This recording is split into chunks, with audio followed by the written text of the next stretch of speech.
as our Michael True lecturer, Ms. Joy Metzler, Air Force Officer Joy Metzler, who will be speaking with you, to you in just a moment.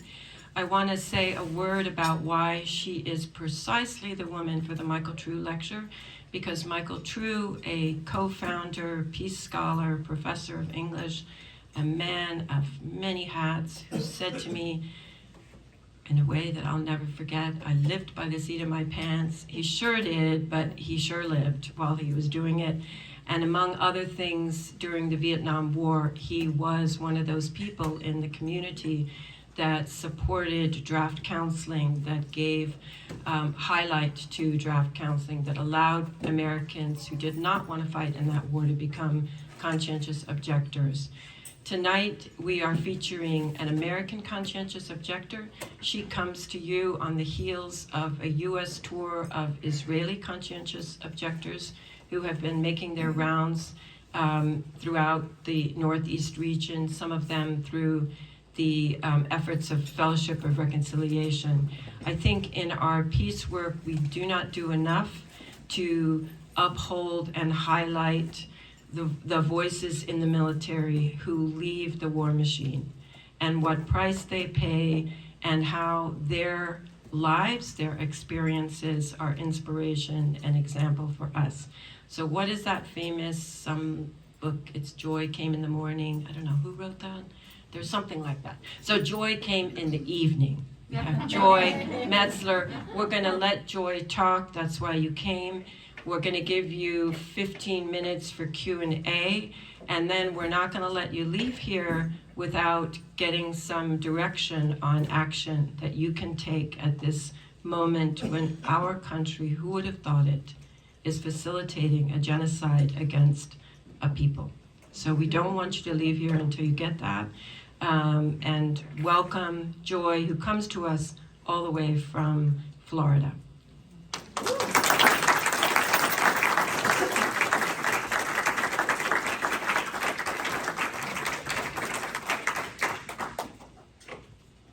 Hello. I'm a little vertically challenged, so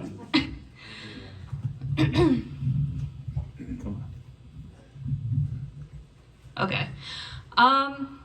Hello everybody, it is an honor to be here, and I actually know what peace tour Claire is talking about, I think, and so I just want to flex that I know Diana Ostrick, who is I think on that Waging Peace tour, and she's been awesome to work with as well. She is also an American conscientious objector as well.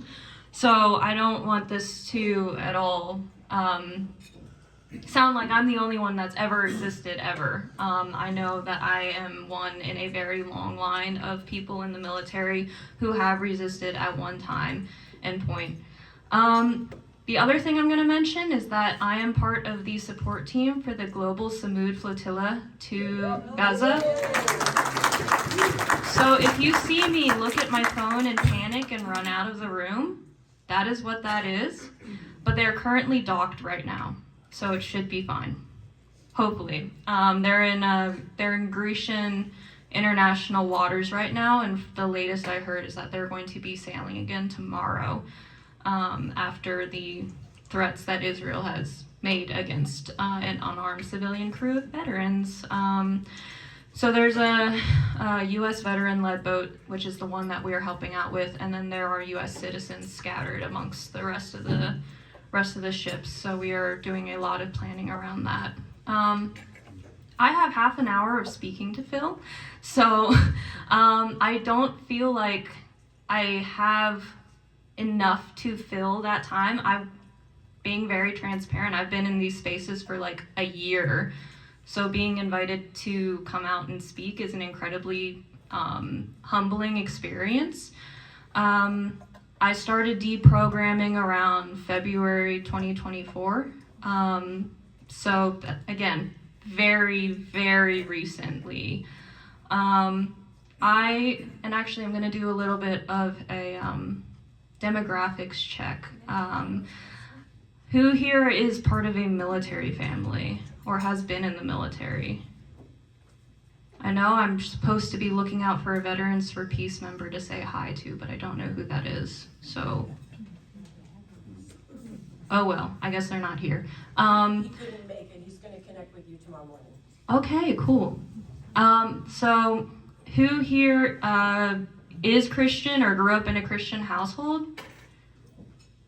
Wow, okay, that's a lot. Okay, so normally I don't talk about that part of my story a lot, but I get to kind of talk about that a little bit more in this room, I guess, then. I grew up in a one more question. When I say intersectionality and imperialism, who here knows what those words mean? Okay. It's pretty good. Okay.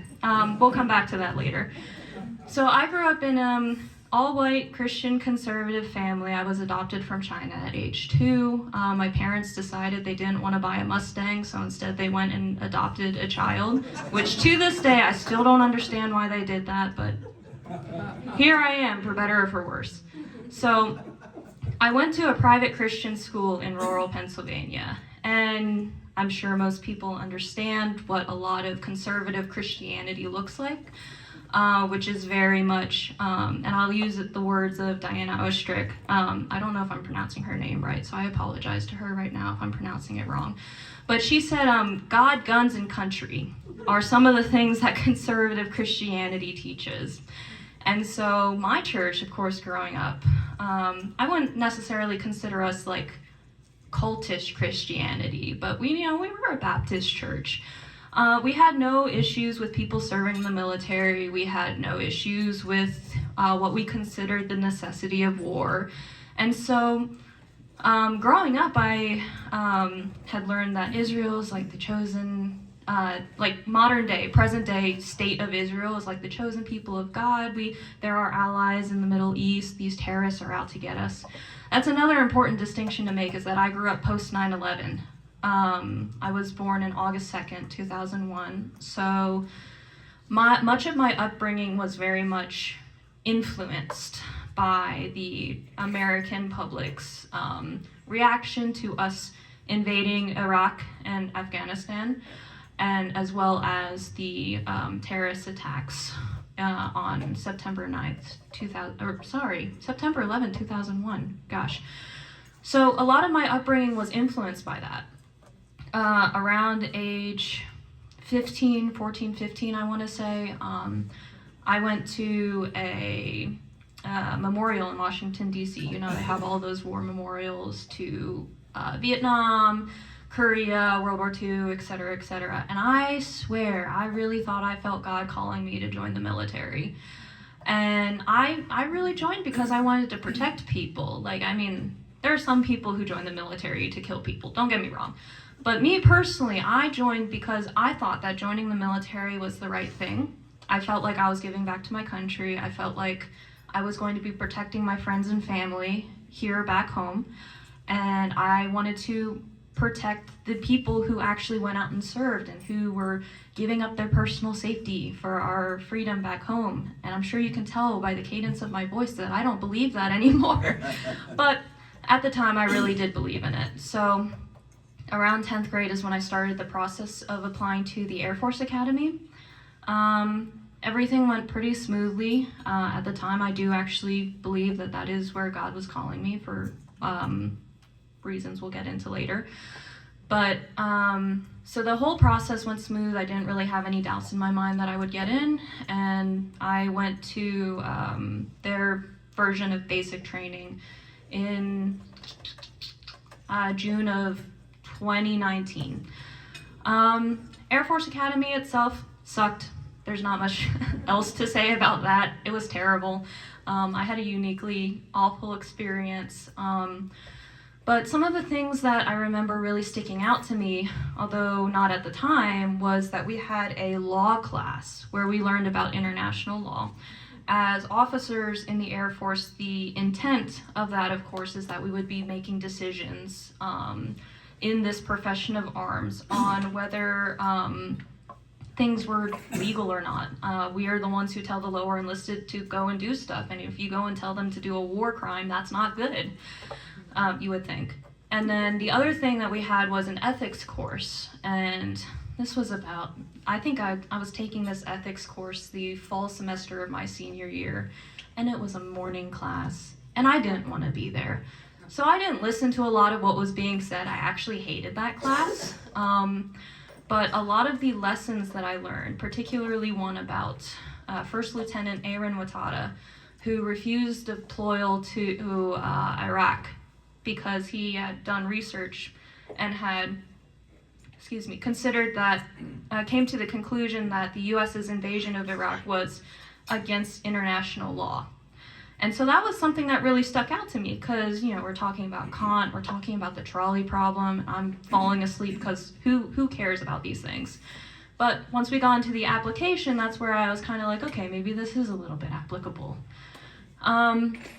Didn't really think much about it past that though, because I was a senior and I wanted to graduate. I wanted to get out of that place. It was pretty terrible.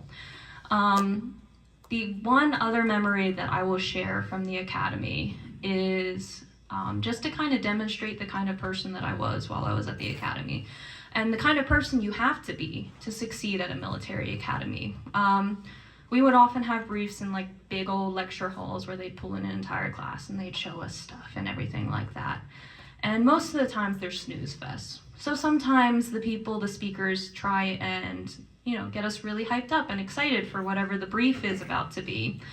And they pulled out drone strike footage, like actual legit drone strike footage. And they had the entire room, to include myself, cheering as we were watching people getting bombed, presumably in the Middle East.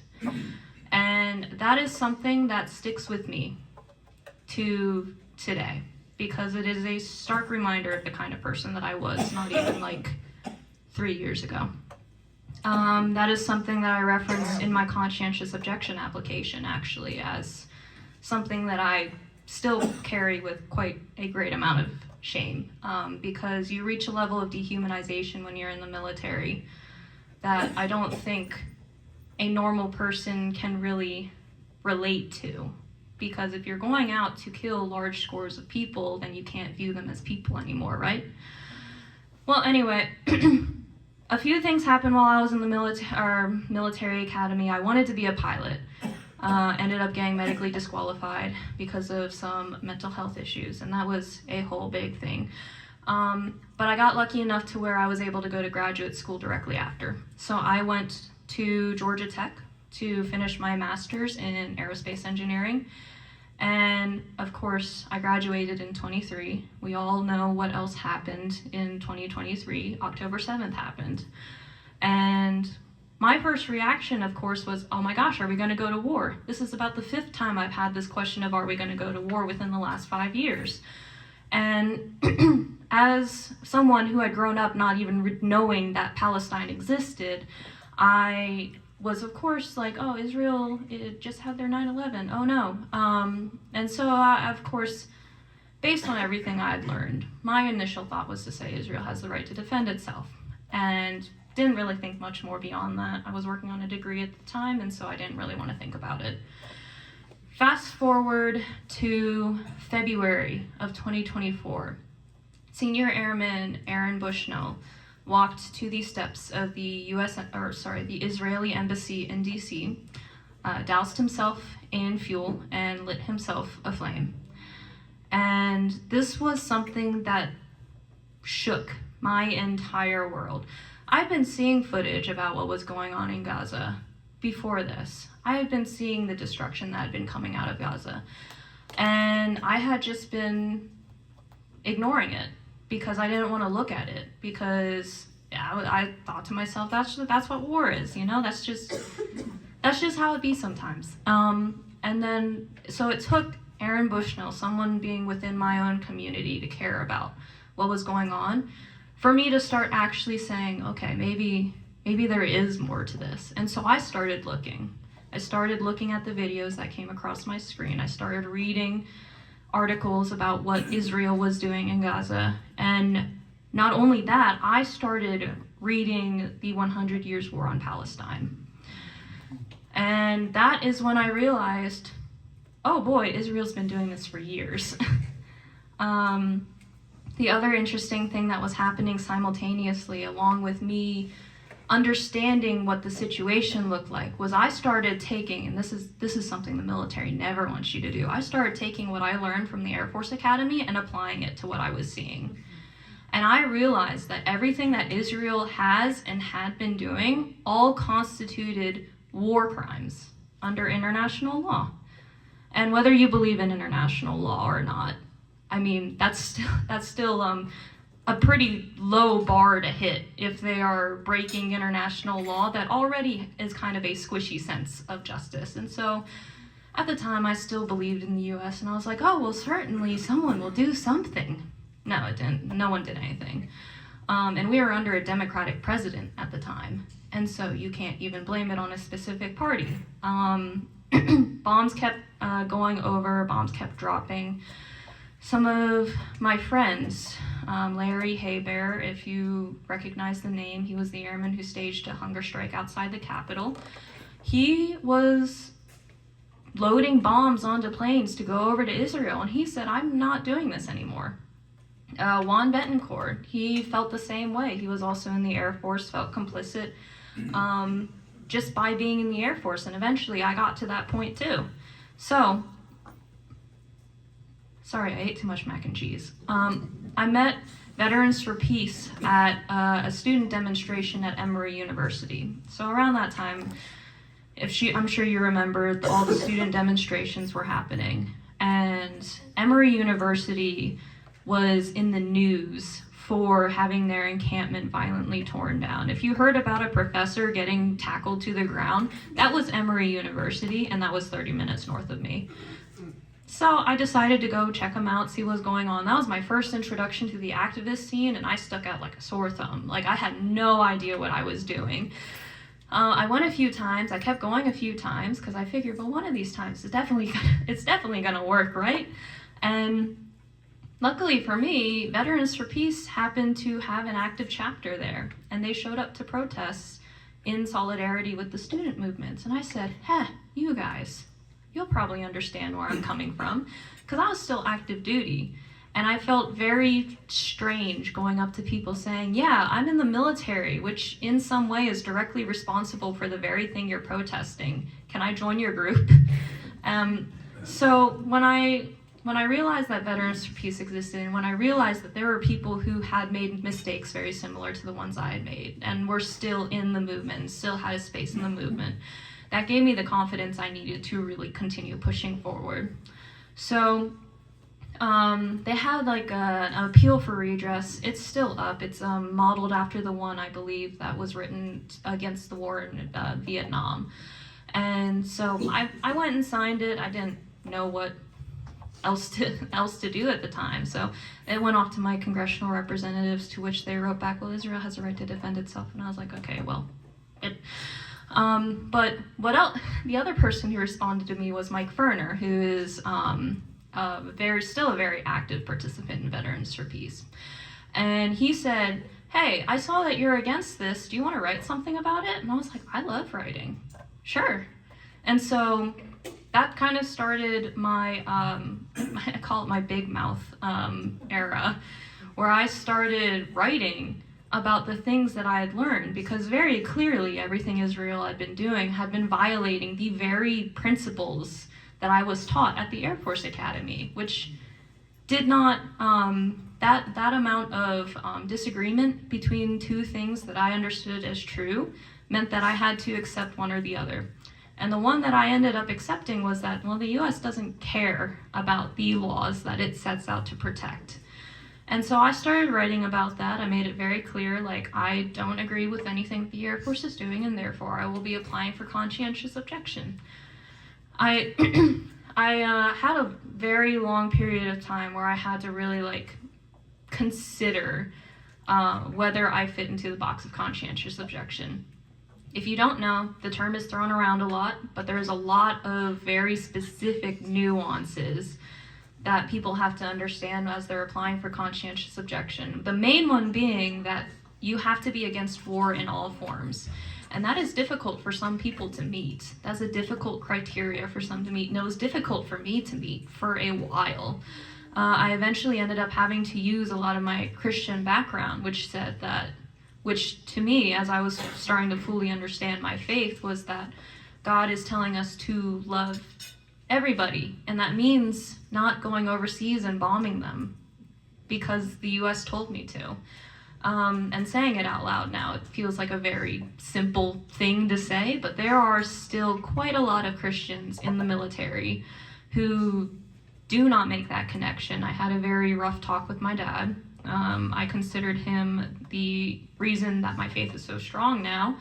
And then I had a pretty rough talk with him about the whole Israel has a right to, it always comes back to that, doesn't it? The whole Israel has a right to defend itself thing. And I was like, Dad, I know more than you. I went to school for this for 4 years. I know more than you. But anyway, we had a little agree to disagree moment there. But I mean, there's tons of Christians still remaining in the military who still believe the things that I believed a few years ago. But that aside, I submitted my conscientious objection application in early August of 24, and it finally got approved April of this year, April 25th, 2025. Sorry, the mac and cheese is fighting back. And during that time, I've been writing a lot. I've been writing op-eds, I've been doing interviews, doing everything I could to get, to convince people that what was going on in Gaza was wrong. I don't know what I was expecting at the moment. Maybe I was expecting that, upon first interview, the president would go, "Oh my gosh, you're so right. We should stop genociding the people in Gaza." But obviously that didn't happen. And so I kept looking for new things to do. I kept looking for other things to do. While I was in the military, my command, after I graduated from Georgia Tech, so in that period of January to April 2025, my command actually pulled me aside and said, next time you write something, you should run it by public affairs because, we want to be good stewards of the Air Force. And I was like, who's we? I don't want to be a good steward of the Air Force if that's what we're supporting. And so I didn't do that. I wrote something for Aaron Bushnell's self-immolation memorial, or the anniversary of the day he self-immolated. And then the only other comment I got was from my supervisor, who said to just give them a heads up because apparently they get a call every time I put something out. So, if anybody in the military asks you if they're able to speak out, the answer is yes.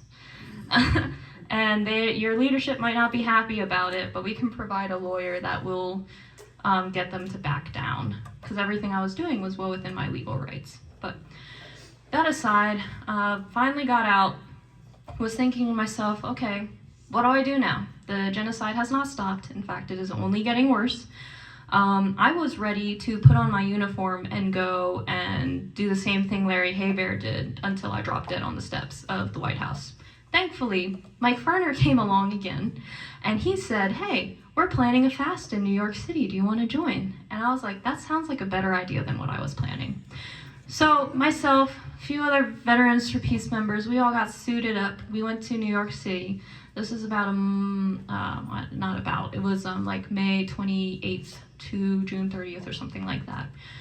And we staged a fast in front of the UN, who, as you guys have probably seen by now, is basically run by the US and being used as a front to allow Israel's genocide to continue. So we staged a protest outside the UN, got to yell at the American ambassador a couple of times, and brought in a lot of solidarity from across the country to bring visibility to what was going on. And the final action was we blockaded the street outside of the Israeli embassy, and then we all went home. But I think the point of that story is that the disruption of normal society is probably what it's going to take to end this genocide, because appealing to the goodwill of people who have none is not really working. And so I got home from the fast, was like, when can I get arrested next? And really started getting plugged into my communities in Florida. And the next action we planned was one outside of MacDill Air Force Base, where we stood in the streets and, attempted to block traffic going into MacDill because it's home to CENTCOM, which is explicitly carrying out operations in the Middle East to give Israel its firepower. And we also got arrested at that one, and we're still working out the legal kinks for that. So that brings us to the present day. Here I am, and like I mentioned, I have only been in this movement for like a year and a half. And so I've talked about myself a lot. I can talk about myself a lot, but I don't want to continue talking about myself. What I instead want to talk about is some of the things that I have witnessed as I have kind of gone through this process. And there's a lot. Like, I would be up here giving you like an hour, 2 hour, 3 hour lecture on like the depths of American imperialism and the intersectionality between blah, blah, blah, blah, blah. But tonight, I apologize, especially as we are at a non-violence dinner, I kind of wanted to talk about the concept of war and violence. So the way I approached my whole thinking about the genocide in Gaza, I approached it from a very logical angle. That was how I first initially broke out of my thinking. But like I also mentioned, a lot of people just don't believe in the tenets that I was using to analyze the situation because they don't believe war is just period dot. I don't want to talk about war so much. If you want to get my thoughts on war, you can come and catch me after this. But I do want to talk about violence, because thank you. I'm always dehydrated, so that's why I don't drink water. So I wanted to talk about violence, specifically because I think a lot of us have a very specific image of violence in our head. When you say violence, you think about someone hitting another person. When you say violence, you think about bombs dropping. But I want to talk, and this is why I asked everybody how familiar they are with the concept of intersectionality. Something that I saw that I really liked talking about violence was saying things like poverty are violence, things like borders are violence, and the keeping people in and out of borders is violence.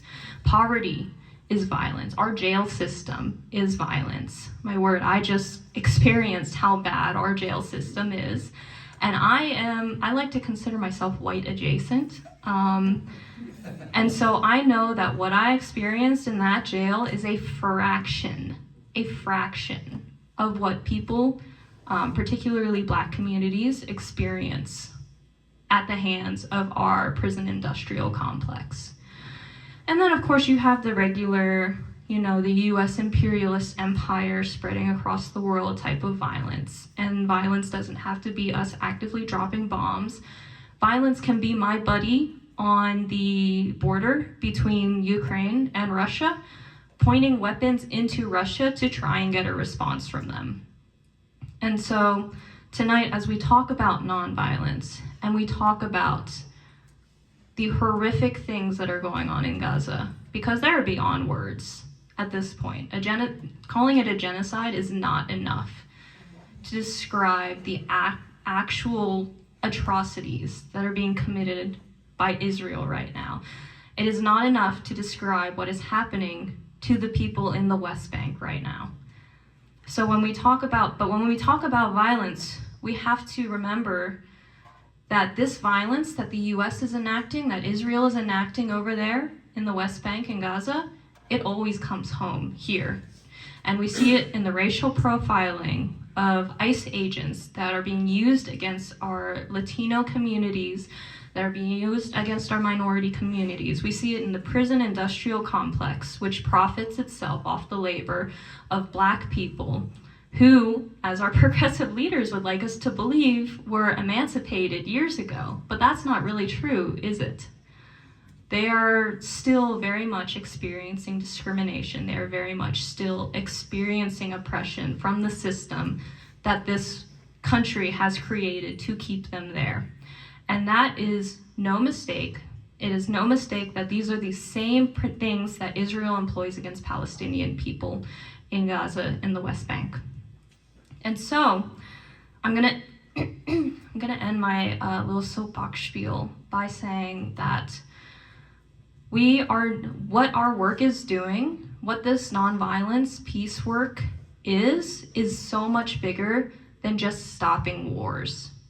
It is stopping the violence being enacted against our neighbors. It is stopping the violence that countries enact on people who don't look like them.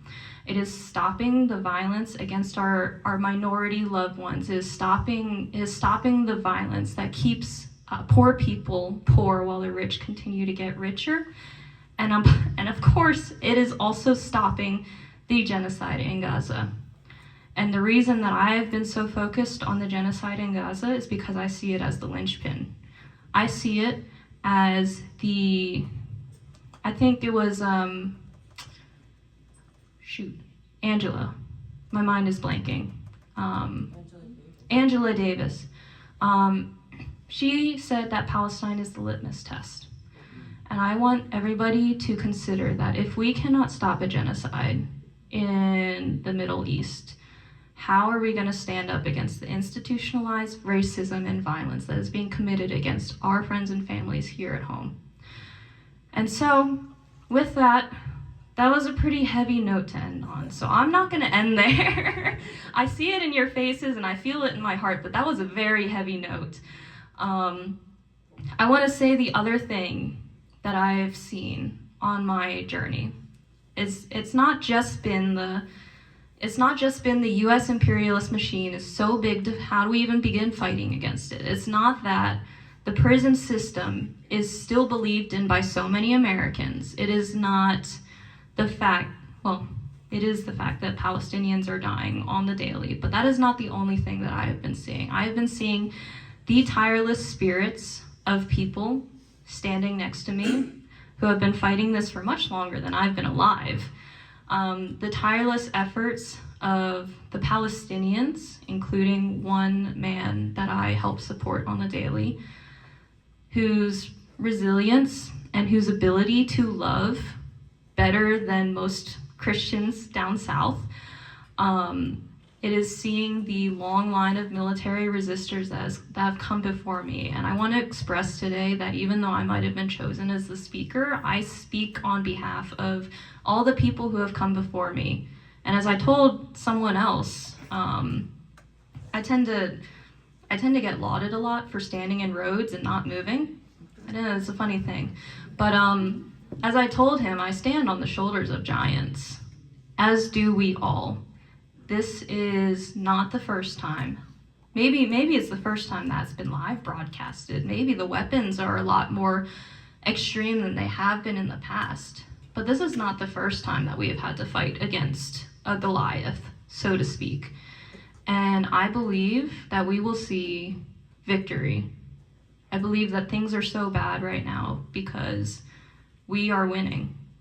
We know we are winning. We know we have so many people behind us. And I want everybody to feel encouraged by tonight, encouraged by the people around you, and remembering, of course, that the struggle overseas is the same one as the struggle at home, and we will win both.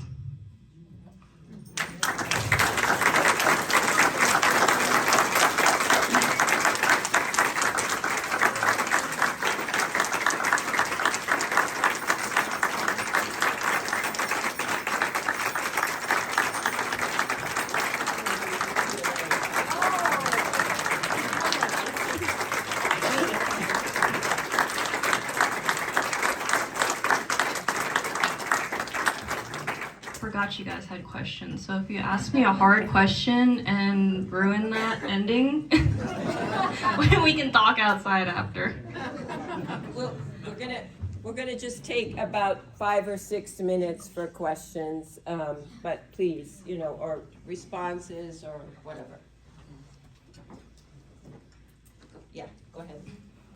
Hi, I appreciate you talking about your memories of I don't know if it was graduation where they were showing these drone strikes I guess my brother, who's in the Army, he described something similar at his graduation where there's just a lot of overtly things that were racist towards Arabs involved in preparing for the graduation. But I was wondering, is there what are the most typical attitudes you see among soldiers regarding what's happening? And do soldiers, at least in their own self-interest, support peaceful conflict resolution? So that's a bit of a difficult question, and I would say that because it depends, right? There's a lot of different communities within the military itself. So your infantryman from the Army is going to be a lot different than your officer from the Air Force Academy. And I will say that I haven't had a lot of interaction with the lower enlisted, which are the people that you would probably want their opinions on this because they're the ones being sent out to be cannon fodder. I will say I've had a conversation with Air Force Academy graduates before, and I've gotten them to agree with me that Israel is committing war crimes. And then the question after that is always, okay, what do I do now? And I mean, there's not really much you can do, because once you start unraveling that, you start unraveling a lot about the U.S. I glazed over it in my speech, but there was a good year where I was having an identity crisis. Because not only was the Air Force Academy a goal of mine from high school, but the U.S., as I understood it at the time, was something that had been ingrained in me since I was age 2. And so to find out that the U.S. is actually, are we the baddies? Yeah. To find that out was a long process. And so it really kind of depends on which community you're talking about. I think what you're going to find more, and there have been concerns raised about what was going on in Gaza. Not all of them have been as public as mine. It's very scary to come out publicly and talk about that. The military does not make it easy. I just was in a very much, I hate the military already and I don't care what you do to me attitude. But for someone else, it's a little bit more difficult.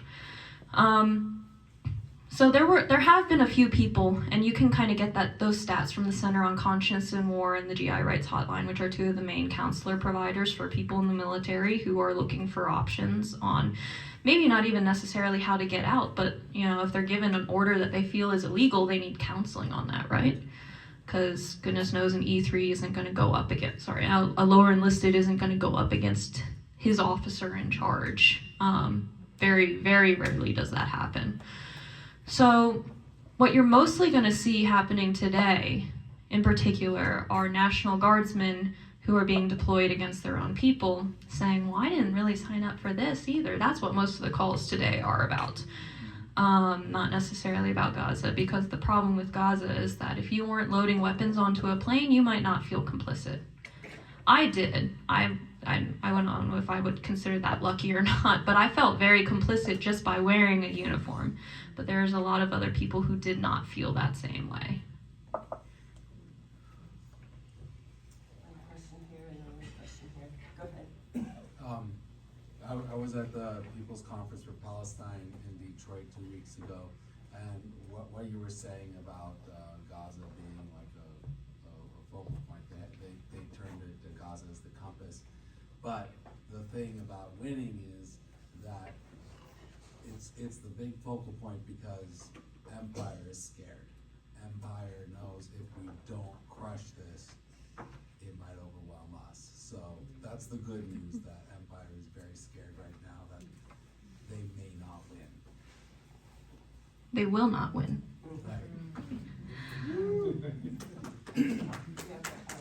So I'm Muslim, and I know like most of the majority in this room is Christian. So being raised as Muslim, we considered both Jews and Christians as just people of the book, being honored and as part of the Abrahamic faith. So for us, we understand the concept of the chosen people, but I just wanted to make that statement, of my perspective being a little bit different. But at the same time, there's two questions that I want to ask is, why is it that a country like Italy can shut down 70 towns and cities and their ports, and the country in the US, and we share the same values, we're a Western country as well, we cannot get humanity risen in ourselves to take action in that sense. Peaceful protests where we shut down ports and cities to make a statement that we are against this kind of violence. Second, the question I also have is, I've actually interviewed a couple of people, especially an American Israeli doctor who was born and raised in Israel and who practices medicine here, and has openly said to me that he had joined the IDF and he had to quit because of his conscience. And he said he's still traumatized from it. But unfortunately, the majority of Israelis he admitted, do not share the same perspective. So the question I have is, most Israelis are dual citizens to different Western countries. When you are dehumanized, like you said, in the military, and especially if you're part of IDF who has committed these horrific actions against children and innocent people, they're dual citizens. Do you have what's your perspective of these people coming back to the countries that they have a dual citizenship with? I am assuming have a lot of mental trauma that they're carrying, which could be unleashed in our countries. So I'm definitely going to have to ask you to repeat one or the other question. Yeah. They're both very good questions. I think the second one I'm going to answer first because it's the one I remember. We talked about this quite a lot, actually. It can be encompassed by this big, beautiful word called moral injury. And I know that's 2 words, but moral injury is something that it has symptoms similar to PTSD. But whereas PTSD is caused by being in a traumatic situation, moral injury is caused by doing something or witnessing something that goes against your conscience. And this is a bit of a newer term, and it's one that the military started caring about because their people are having mental health crises because they're doing stuff that goes against their conscience. I'll bring up the drone operators again. They heavily experience moral injury. When you talk about high suicide rates in the officer corps, a lot of those are coming from drone pilots. And that is because during this time of a drone operation, let's say you're going to get the big bad, well, you're following this guy around. You're getting a sense of what his daily commute looks like. You're understanding who he is, who he talks to, who his friends are. You're witnessing him as he's interacting with his family, and then you're killing him the next day. And not only that, you're not even part of the danger. You get to go home and go to bed. And that does horrible things to a person's psyche. And it is my firm belief that a lot of people, you kind of see it with how veterans get sucked into right-wing spaces a lot. And this is just my theory. I'm not a sociologist, maybe in the future, but I'm not right now. And you see this with a lot of veterans. The reason they get sucked into these right-wing spaces because they are struggling so much with what they went through in the military. And the tendency on the left, who's already kind of anti-war, anti-imperialist, the tendency is to shame them for that.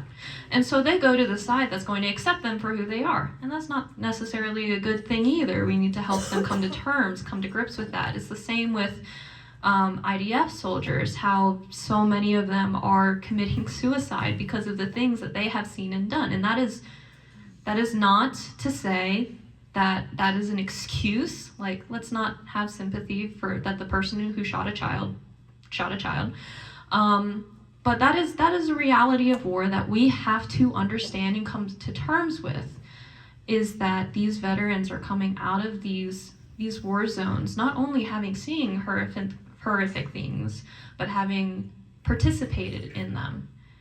And that obviously can result, like I said, in symptoms similar to PTSD. And so when they bring that home, they bring home that culture of violence because they have not dealt with that themselves. Because if they go through the arduous process of dealing with that moral injury, they have to admit to themselves that they did a horrible thing. And I know a lot of veterans, post 9/11 veterans. So I'm part of 2 organizations, Veterans for Peace and Veterans About Face. The About Face veterans are all post 9/11 veterans, and a lot of them are still dealing with the trauma of war and of understanding what they have gone through. There was a young lady who was a weather operator, and she was talking she's just kind of talking through it as a story, and she was saying, yeah, I gave the weather update to generals, and then she realized later on that those weather updates were being used to plan bombing runs. And so she found herself asking herself whether her weather updates contributed to the deaths of these civilians that she was seeing on TV. That is a very difficult thing to come to terms with.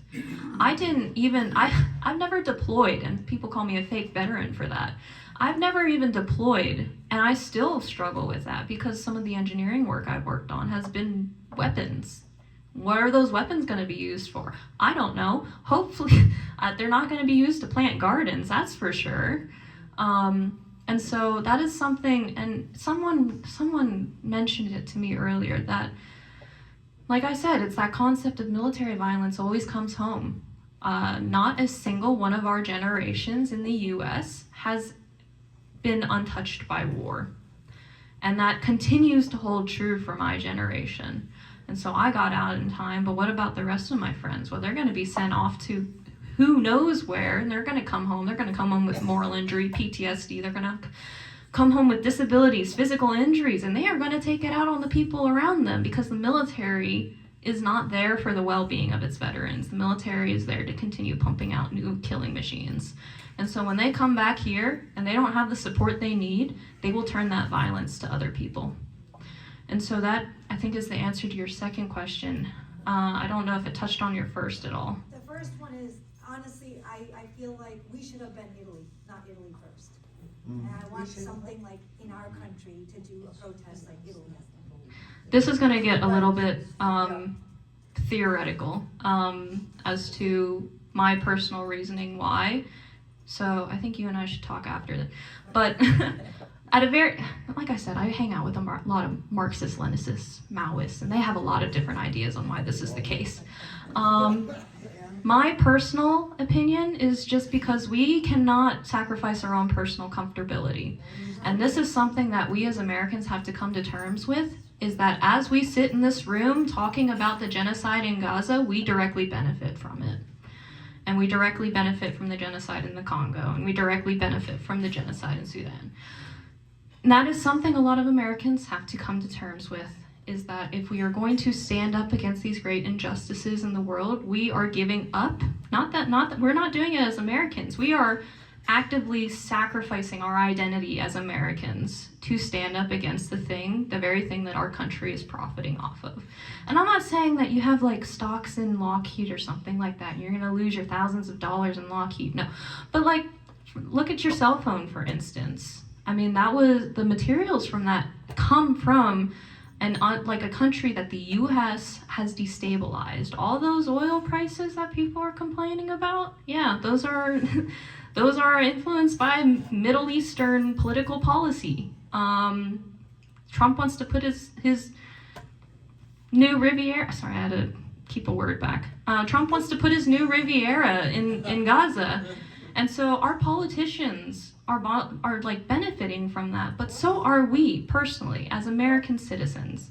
The other issue is I think we just need to get our butt kicked in a war, like, domestically. I think that we need to understand what war looks like and what it feels like. That's the best argument I've heard for conscription, is that if more people understood what it was like to be in a war, more people would be against it. That's my 2 cents. If you want a Maoist third world perspective, I can also give you that, but I don't think everyone wants to hear that. All right. I think we'll have to do the rest of the questions. Sorry, Scott. You're my husband, so okay. Okay. Just yours, but it's got to be really short. Okay. Well, there was one over there. All right. I'm sorry because we're at almost at 8, and I just don't want to lose people. Or do people want to stay another Go home. 10 or 15 minutes or no? Okay. Yes, I'll give you all of that. Yeah. Sorry. I just need to grab the props for the send-off. Okay. So, call to action. First of all, another round of applause for Joy.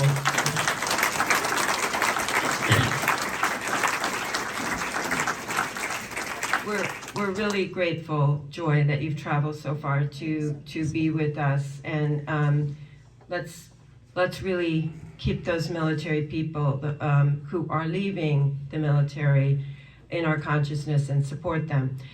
3 things to advertise regarding call to action. Separating ourselves from the violent systems, which Joy was just referencing in her last comment answer. There is a bill before the Mass State Legislature. It's 2984.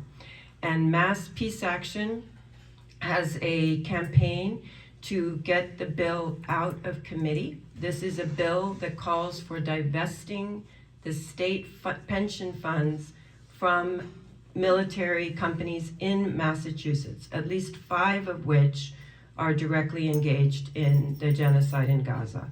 So the bill is currently in committee, and it needs to be put out onto the floor so that our lawmakers can vote to divest the state pension fund from military companies making profit off the genocide in Gaza. Please sign postcards. You want to write to State Rep Daniel Ryan and also to State Senator Michael Brady. So that's action number 1. It's already written for you. You just need to sign your name, and you can leave the signed postcards on the table. The second action, the Global Samud Flotilla that Joy referenced, needs our support.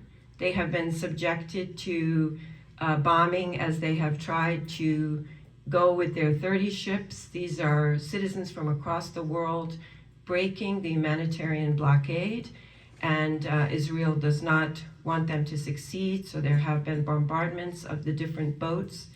We have information on how you can support them. We want you to call the White House, we want you to call Markey, we want you to call McGovern, and also to call Warren and say, keep these people safe. There are at least 30 Americans, 2 sons of Nadia Millerone, who's good friends with Roxanne over here in Northampton, are on those boats. And we don't want those young people to get hurt. We want them to succeed in getting humanitarian aid. So there are a sheet, and you can also, if we run out with these, because this will give you the White House number, you can go to Roxanne and get her QR code, and she'll take you there directly. And then the third action is to take cards. So we are a small operation. Center for Nonviolent Solutions is small. So, excuse me. One way that we amplify is we try to collaborate with the peace efforts of other groups. Mass Peace Action is one of them. We're collaborating with the Worcester Multi-Faith Coalition for Palestine. And they have cards, thanks to Althea and Roxanne and Patricia, other people, that if you just take one of their cards, it's going to lead you to a link tree. You know what those are? A document. Right. It'll lead you to a document with references on actions for helping the Palestinian people and the liberation of the Palestinian people. So please take those little cards, sign the postcards. They're attached to candy. They're attached to candy. There you go. Something to suck on. And I just want to really thank all of the people that made this evening possible. I want to recognize our board members. We've got Samantha Ashmankis, chair, board member. We have Paul Popenchok, and partner and wife of many years, Nancy, who did so much of the setup. We have Matt Shorten, who did a lot of the setup. We have Dave Macheski, who had to go home with his little one, who did a lot of the setup. And the heroine in the back is Paula Bushy, unbelievable event organizer. I mean, the woman is just a phenom. If you're getting married, getting baptized, getting buried, you want her to do the food. So she's really the woman. And we also want to thank Sheila Brenner. So where would we be without her? She's just awesome. And a shout out to Roxanne, who's been a volunteer and has helped us with our tech stuff. The center welcomes volunteers. We welcome people who want to share their gifts. We especially are looking for somebody who just loves accounting, just loves Excel spreadsheets, because none of us on the board and on staff do. We really don't like them. So we really, if you have that calling, speak to us. We want to talk to you. And you've got some QR codes on the table there. Look at them. That'll lead you to a link to give a donation. And you also have stickers. We got a lot of merch tonight. So in addition to the little tag with the candy, take home an I Support Nonviolence. Why? Because September 21 is International Day of Peace. October 2nd is the International Day of Nonviolence. So in between that span of days, there are more than 5,500 actions for peace and so nonviolent social change that are happening throughout the world as we speak. And tonight's event and the poetry reading that we hosted earlier this week, the center did, those were two of those 5,500. And in participating in them, upholding them, we are talking about a different kind of power. Not the power that's coming out of Mr. Netanyahu's office or Mr. Trump's office. We're talking about nonviolent people power, and we support it. So take a sticker, put it on your car, put it on your computer. There's a bunch of them. Just take them. I support nonviolence. And we've got an announcement from my beloved. There are 3 demonstrations for those of you who want to go out in public on this issue.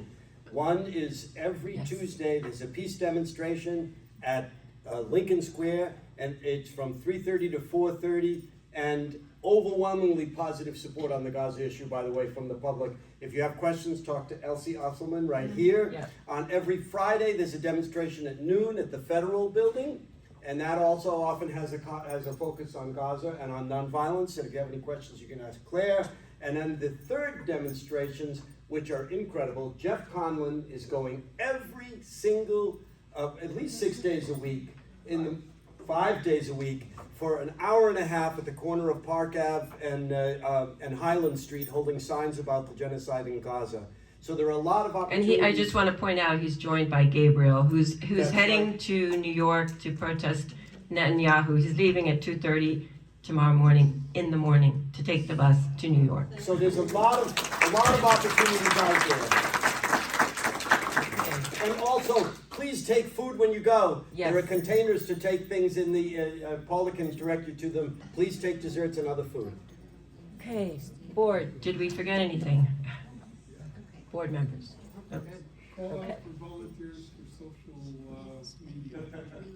Oh, okay, yes, we need volunteers who loves to do social media and especially to work that Instagram account, which we have, but Claire does not know the difference between posting